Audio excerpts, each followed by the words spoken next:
連邦とネオジオンのですね、モビルスーツのコックピットですね。つまり、ロボットの操縦席が出てきます。それに注目してください。これ1枚目がですね、アムロ・レイが乗ってる、リガズイというですね、モビルスーツのコックピットなんですけど、両手がレバーではなくて、ボールを握ってるんですね。このコックピットもですね、実はガイナックスがですね、注文を受けてデザインしたんですけど、富野さんからの注文は、とにかく手が見えていることだと。よくあるボタンをプップップッと押すようなことにしてはいけないと。手が何か常に演技していることによって人間というのはそこに注目するんだというふうにですね、言われました。連邦のコックピットは開放型ですね。手が見えるんですね。アムロがその次ですね、リガズイを操作するシーンでこの手首をですね、キュッとひねるシーンがあります。で、テレビ版ではですね、やっぱりレバーが前後にしか動かなかったのでですね、それがすごい不満だったみたいです。で、この突っ込んだ指が入ってる、この指の中の部分もマイクロセンサーが入っていて、指先のですね、小さい動きをですね、リガズイが拾うようになっています。で、これに対してですね、シャアーズナブルが乗っているサザビーのコックピットです。手が隠れてるんですね。隠れてるってですね。で、これなんでかっていうとですね、連邦との違いが欲しいというですね、富野さんの、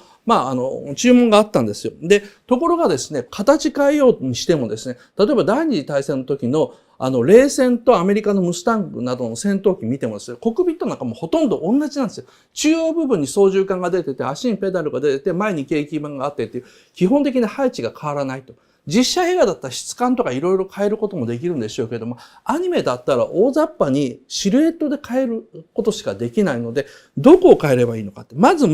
色を変えようということで、連邦は青いシート、で、ネオジオンはですね、緑っぽいシートにしてですね、ここで印象を変えるんですけど、それよりはですね、富野さんから出たアイデアが、手首を隠してくれって言われたんですね。連邦もジオンもですね、混じっていろいろ映画の中で出てきて、でそこで操作すると。で、手首をひねっている動きはやりたいんだけども、全キャラクターそれをやられると作画が大変になると。なので、アムロみたいな主役級のキャラは手首どういうふうに動かしてガンダムを操作しているのかっていうのは見せたいんだけども、もうシャアぐらいになってきたらしょっちゅう出番ある割に、シャアの手首の動きまで作画してたら大変になっちゃうと。だから作画を隠すためにも手は隠してくれっていうふうに言われてですね、僕本当に